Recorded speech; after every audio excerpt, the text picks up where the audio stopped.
안녕하세요. 라라의 행복 책방에 오신 것을 환영합니다. 날씨가 많이 추워졌습니다. 또 한 해가 가는구나 싶네요. 오면 가야 하는 것은 당연한 것인데요. 불필요한 집착은 버리고 아름다운 것들은 소중히 간직하라는 법정 스님의 말씀을 다시 한번 새길 때인 것 같습니다. 오늘 함께할 내용은 법정 스님의 무소유 중에서 잊을 수 없는 사람, 무소유, 본래 무일물입니다. 오늘 글을 통해 여러분의 마음이 가벼워지고 편안해지시기를 바랍니다. 그럼 함께 무소유의 책장을 열어보겠습니다. 잊을 수 없는 사람. 수연 스님. 그는 정다운 도반이요 선지식이었다. 자비가 무엇인가를 입으로 말하지 않고 몸소 행동으로 보여준 그런 사람이었다. 길가에 무심히 피어있는 이름 모를 불꽃이 때로는 우리의 발길을 멈추게 하듯이 그는 사소한 일로써 나를 감동케 했다. 수연 스님, 그는 말이 없었다. 항시 조용한 미소를 머금고 있을 뿐 묻는 말에나 대답을 하였다. 그러한 그를 15년이 지난 지금도 잊을 수가 없다. 아니, 잊혀지지 않는 얼굴이다. 1959년 겨울, 나는 지리산 쌍계사 탑전에서 혼자 안거를 하려고 준비를 하고 있었다. 준비래야 3동 안거 중에 먹을 식량과 뗄나무 그리고 약간의 김장이었다. 모시고 있던 은사 효봉선사가 그해 겨울 네팔에서 열리는 세계 불교도 대회에 참석차 떠나셨기 때문에 나는 혼자서 지낼 수밖에 없었다. 음력 10월 초순 하동 악양이라는 농가에 가서 탁발을 했다. 한 닷새 한 걸로 겨울철 양식이 되기에는 넉넉했다. 탁발을 끝내고 돌아오니 텅 비어 있어야 할 암자에 저녁 연기가 피어오르고 있었다. 걸망을 내려놓고 부엌으로 가보았다. 낯선 스님이 한 분 불을 지피고 있었다. 나그네 스님은 누덕누덕 기운 옷에 해맑은 얼굴, 조용한 미소를 머금고 합장을 했다. 그때 그와 나는 결연이 되었던 것이다. 사람은 그렇게 순간적으로 맺어질 수 있는 모양이다. 피차가 출간 사문이기 때문에 더욱 그랬다. 지리산으로 겨울을 나러 왔다는 그의 말을 듣고 나는 반가웠다. 혼자서 안거하기란 자유로울 것 같지만 정진하는 데는 장애가 많다. 더구나 출가의 연주가 짧은 그때의 나로서는 혼자 지내다가는 잘못 게을러질 염려가 있었기 때문이다. 10월 보름 동안거에 접어드는 결제일에 우리는 몇 가지 일을 두고 합의를 해야만 했다. 그는 모든 일을 내 뜻에 따르겠다고 했다. 하지만 정진하는 데는 주객이 있을 수 없다. 단둘이 지내는 생활일지라도 둘의 뜻이 하나로 묶여야만 원만히 지낼 수 있다. 그는 전혀 자기 뜻을 세우지 않았다. 그대로 따르겠다는 것이다. 육신의 나이는 나보다 1살 모자랐지만 출가는 그가 한 해 더 빨랐다.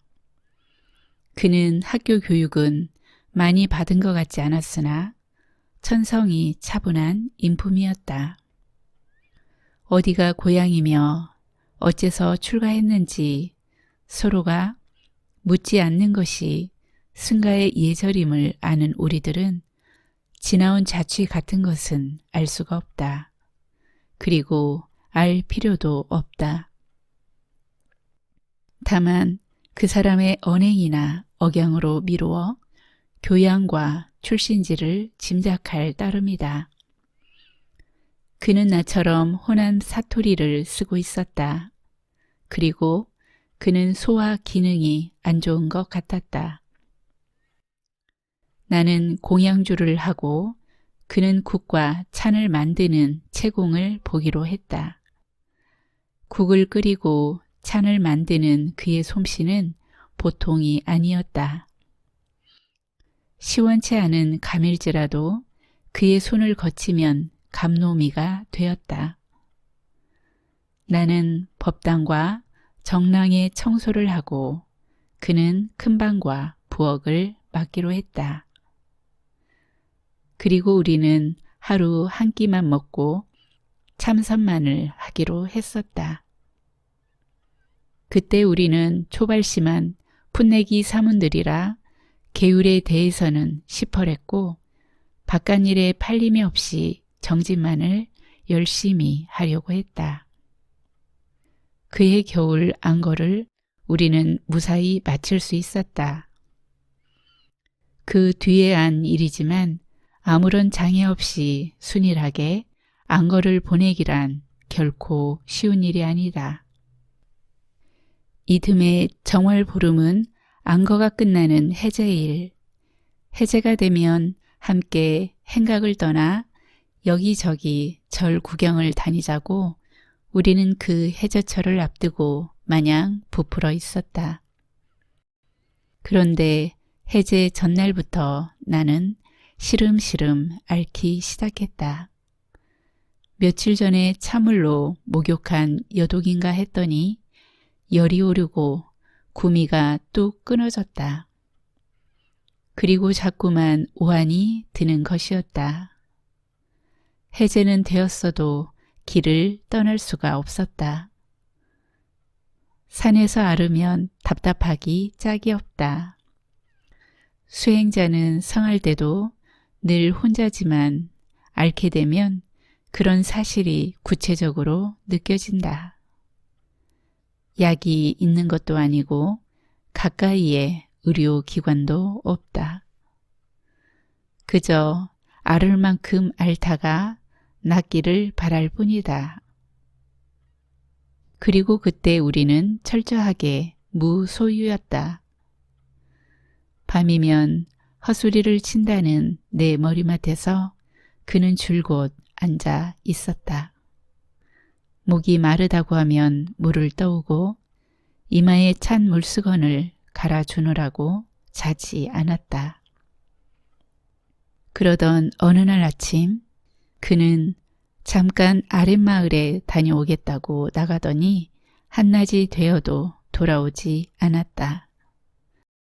해가 기울어도 감감소식이었다. 쑤어둔 죽을 저녁까지 먹었다. 나는 몹시 궁금했다. 밤 10시 가까이 되어 부엌에서 인기척이 났다. 그새 나는 잠이 들었던 모양이다. 그가 방문을 열고 들어올 때 그의 손에는 약사발이 들려 있었다. 너무 늦었다고 하면서 약을 마시라는 것이다. 이때의 일을 나는 잊을 수가 없다. 그의 헌신적인 정성에 나는 어린애처럼 울고 말았다. 그때 그는 말없이 내 손을 꼭 쥐어주었다. 암자에서 가장 가까운 약국이래야 40여리밖에 있는 구례의 읍이다. 그 무렵의 교통수단이라고는 구례 장날에만 장군을 싣고 다니는 트럭이 있었을 뿐이다. 그날은 장날도 아니었다. 그는 장장 80리길을 걸어서 다녀온 것이다. 서로가 돈 한 푼 없는 처지임을 알고 있었다. 그는 구례까지 걸어가 탁발을 하였으리라. 그 돈으로 약을 지어온 것이다. 머나먼 밤길을 걸어와 약을 다렸던 것이다.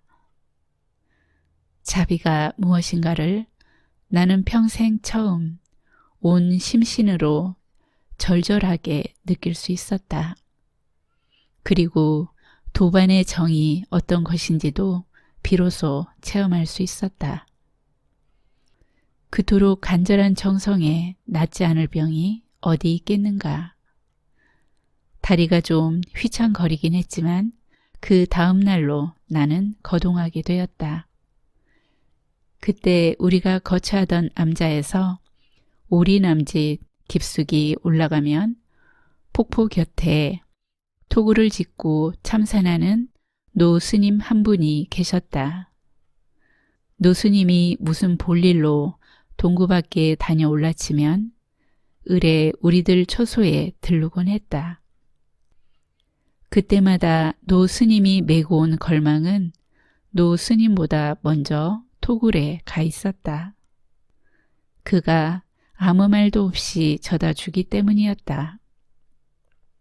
그는 이렇듯 무슨 일이고 그가 할 만한 일이면 말없이 선뜻 해치웠다. 한동안 우리는 만나지 못한 채 각기 운수의 길을 걸었다. 서신 왕래마저 없으니 어디서 지내는지 서로가 알 길이 없었다. 운수들 사이는 무소식이 희소식으로 통했다. 세상에서 보면 어떻게 그리 무심할 수 있느냐 하겠지만 서로가 공부하는데 방해를 끼치지 않도록 배려해서다. 인정이 많으면 도심이 성글다는 옛 선사들의 말을 빌릴 것도 없이 집착은 우리를 부자유하게 만든다. 해탈이란 온갖 얽힘으로부터 벗어난 자유자재의 경지를 말한다.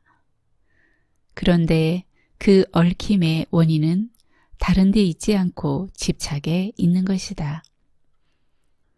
물건에 대한 집착보다도 인정에 대한 집착은 몇 곱절 더 질기다.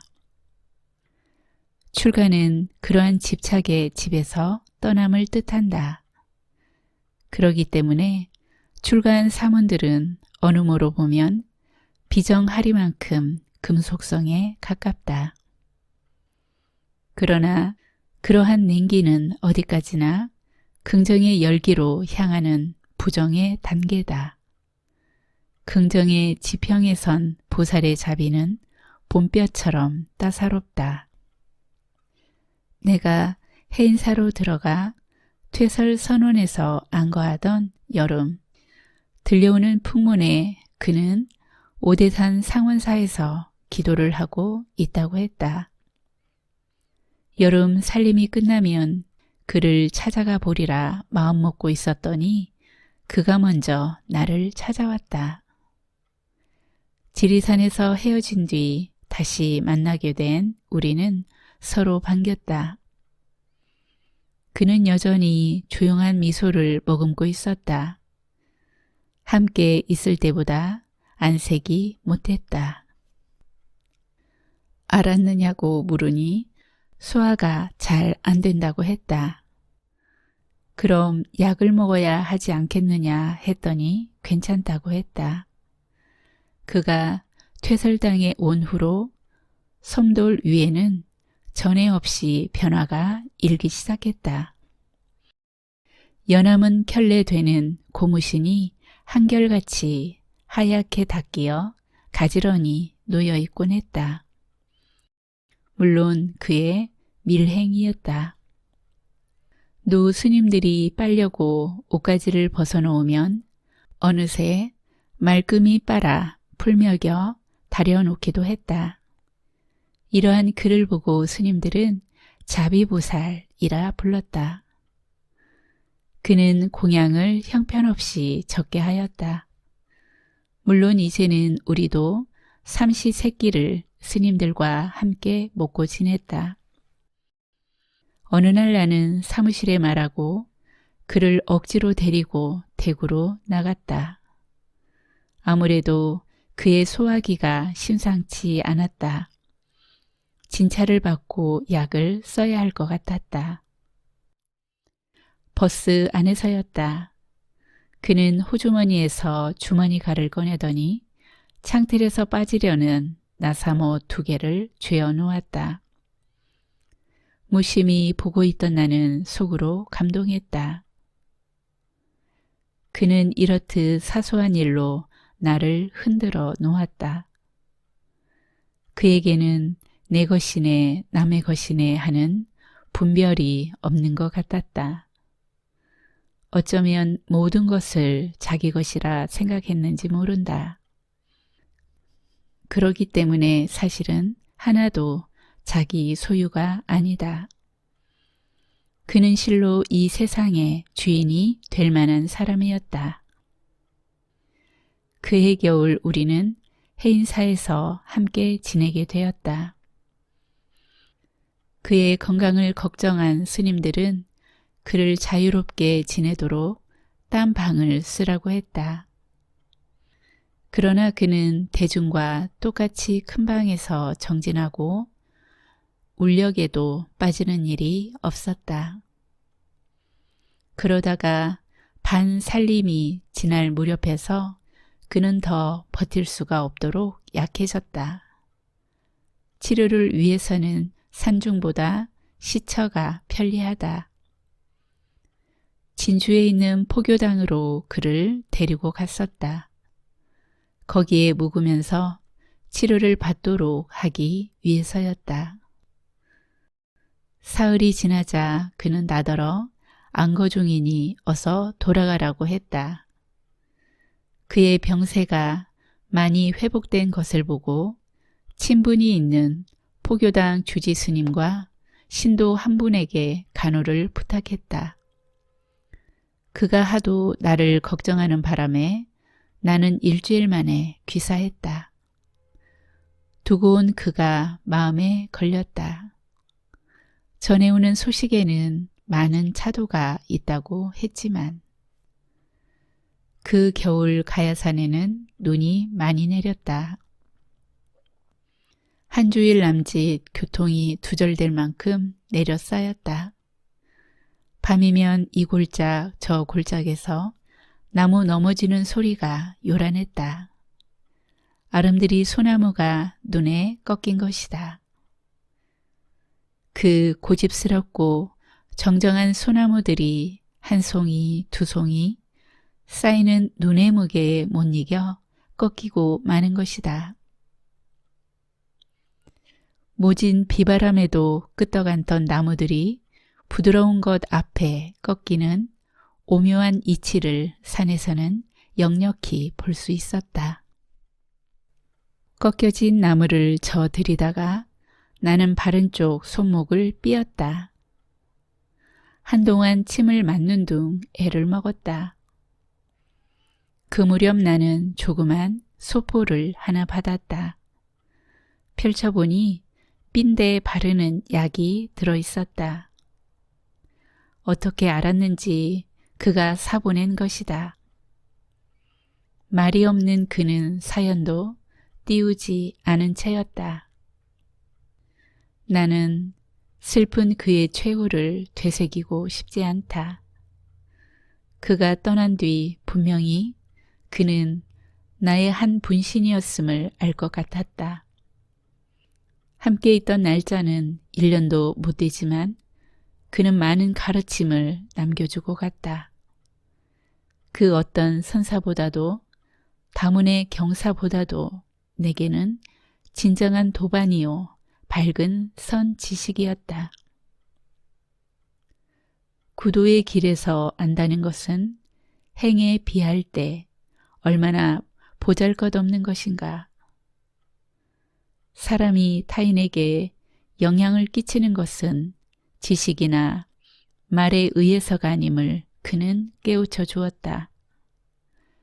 맑은 시선과 조용한 미소와 따뜻한 손길과 그리고 말이 없는 행동에 의해서 혼과 혼이 마주치는 것임을 그는 몸소 보여주었다.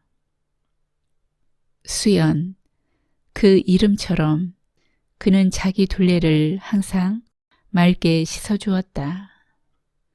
평상심이 도임을 행동으로 보였다. 그가 성내는 일을 나는 한 번도 본 적이 없다.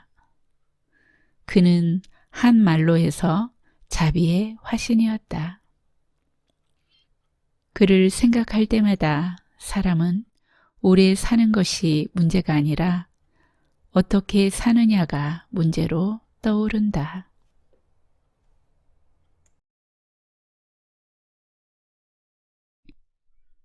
무소유. 나는 가난한 탁발승이요. 내가 가진 거라고는 물레와 교도소에서 쓰던 밥그릇과 염소젓 한 깡통, 허름한 담요 6장, 수건, 그리고 대단치도 않은 평판 이것뿐이요. 마하트마 간디가 1931년 9월 런던에서 열린 제2차 원탁회의에 참석하기 위해 가던 도중 마르세유 세관원에게 소지품을 펼쳐 보이면서 한 말이다. 케이 크리팔라니가 엮은 간디 어록을 읽다가 이 구절을 보고 나는 몹시 부끄러웠다. 내가 가진 것이 너무 많다고 생각되었기 때문이다. 적어도 지금의 내 분수로는 그렇다. 사실 이 세상에 처음 태어날 때 나는 아무것도 갖고 오지 않았었다. 살 만큼 살다가 이 지상의 적에서 사라져갈 때에도 빈손으로 갈 것이다. 그런데 살다 보니 이것저것 내 몫이 생기게 되었다. 물론 일상에 소용되는 물건들이라고 할 수도 있다. 그러나 없어서는 안 될 정도로 꼭 요긴한 것들만일까? 살펴볼수록 없어도 좋을 만한 것들이 적지 않다.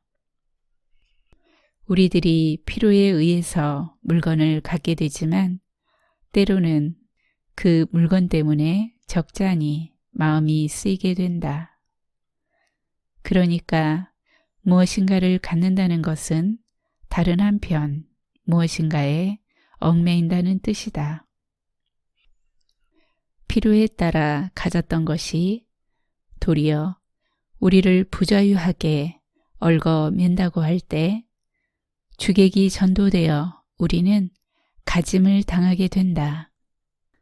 그러므로 많이 갖고 있다는 것은 흔히 자랑거리로 되어 있지만 그만큼 많이 얽혀 있다는 측면도 동시에 지니고 있다.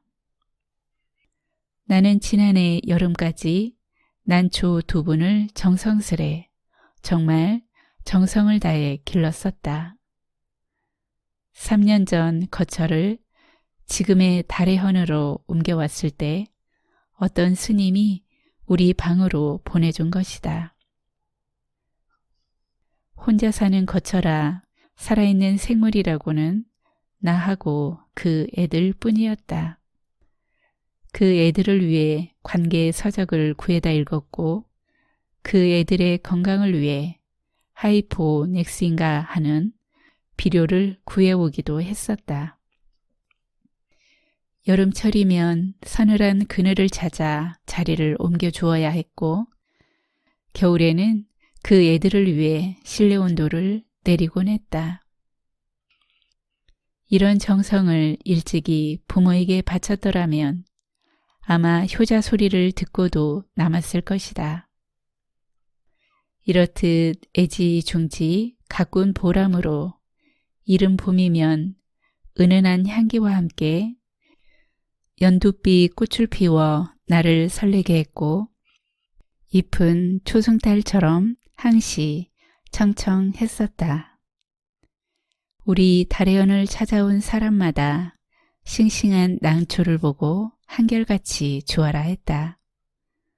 지난해 여름 장마가겐 어느 날 봉선사로 운어 노사를 뵈러 간 일이 있었다. 한낮이 되자 장마에 갇혔던 햇빛이 눈부시게 쏟아져 내리고 앞 개울물 소리에 어울려 숲속에서는 매미들이 있는 대로 목청을 돋구었다. 아차, 이때서야 문득 생각이 난 것이다. 난초를 뜰에 내놓은 채 온 것이다. 모처럼 보인 찬란한 햇볕이 돌연 원망스러워졌다. 뜨거운 햇볕에 늘어져 있을 난초잎이 눈에 아른거려 더 지체할 수가 없었다. 허둥지둥 그 길로 돌아왔다. 아니나 다를까 입은 축 늘어져 있었다. 안타까워하며 샘물을 길어다 죽여주고 했더니 겨우 고개를 들었다. 하지만 어딘지 생생한 기운이 빠져나간 것 같았다. 나는 이때 온몸으로 그리고 마음속으로 절절히 느끼게 되었다.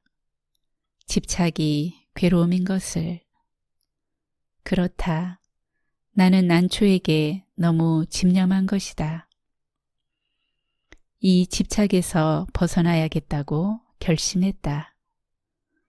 난을 가꾸면서는 산철에도 나그네 길을 떠나지 못한 채 꼼짝을 못했다. 밖에 볼 일이 있어 잠시 방을 비울 때면 환기가 되도록 들창문을 조금 열어놓아야 했고 분을 내놓은 채 나가다가 뒤미처 생각하고는 되돌아와 들여놓고 나간 적도 한두 번이 아니었다. 그것은 정말 지독한 집착이었다. 며칠 후 난초처럼 말이 없는 친구가 놀러왔기에 선뜻 그의 품에 분을 안겨주었다. 비로소 나는 얽매임에서 벗어난 것이다. 날아갈 듯 홀가분한 해방감, 3년 가까이 함께 지낸 유정을 떠나보냈는데도 서운하고 허전함보다 홀가분한 마음이 앞섰다. 이때부터 나는 하루 한 가지씩 버려야겠다고 스스로 다짐을 했다. 난을 통해 무소유의 의미 같은 걸 터득하게 됐다고나 할까? 인간의 역사는 어떻게 보면 소유사처럼 느껴진다. 보다 많은 자기네 몫을 위해 끊임없이 싸우고 있다. 소유욕에는 한정도 없고 휴일도 없다. 그저 하나라도 더 많이 갖고자 하는 일념으로 출렁거리고 있다. 물건만으로는 성에 차질 않아 사람까지 소유하려 든다. 그 사람이 제 뜻대로 되지 않을 경우는 끔찍한 비극도 불사하면서 제 정신도 갖지 못한 처지에 남을 가지려는 것이다. 소유욕은 이해와 정비례한다. 그것은 개인뿐 아니라 국가 간의 관계도 마찬가지다. 어제의 맹방들이 오늘에는 맞서게 되는가 하면 서로 으르렁대던 나라끼리 친선사절을 교환하는 사례를 우리는 얼마든지 보고 있다.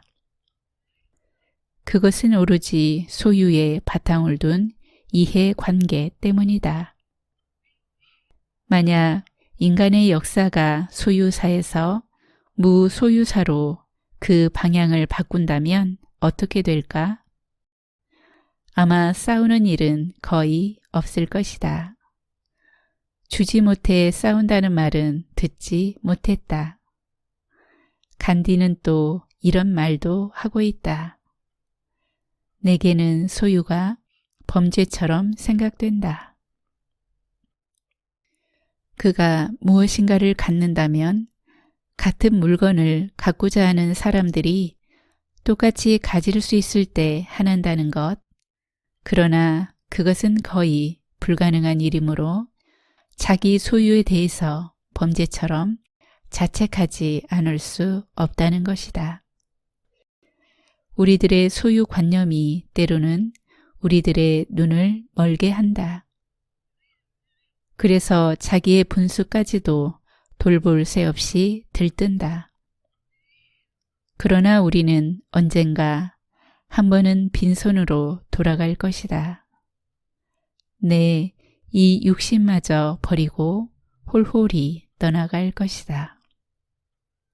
하고 많은 물량일지라도 우리를 어떻게 하지 못할 것이다. 크게 버리는 사람만이 크게 얻을 수 있다는 말이 있다. 물건으로 인해 마음을 상하고 있는 사람들에게는 한 번쯤 생각해 볼 말씀이다.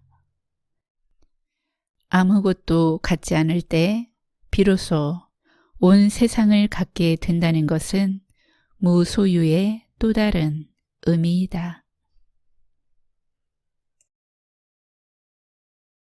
본래 무일물. 사람은 태어나면서부터 물건과 인연을 맺는다. 물건 없이 우리들의 일상생활은 이루어질 수 없다.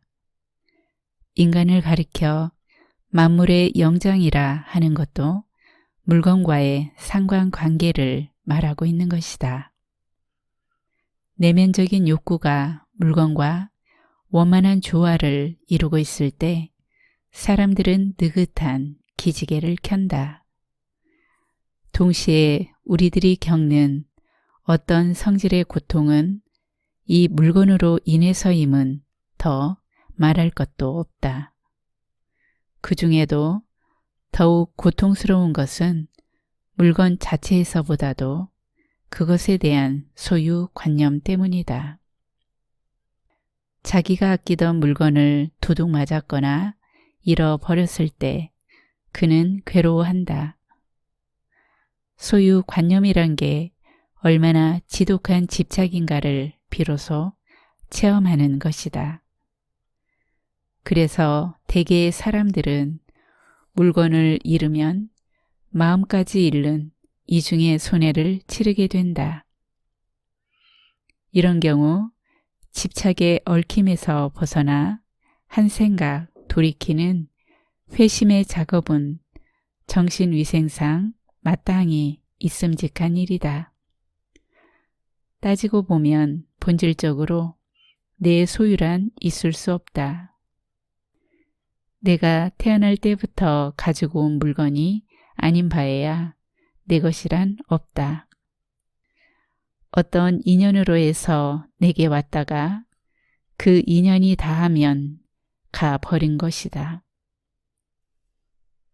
더 극단적으로 말한다면 나의 실체도 없는데 그 밖에 내 소유가 어디 있겠는가. 그저 한동안 내가 맡아 있을 뿐이다. 울타리가 없는 산골의 절에서는 가끔 도둑을 맞는다.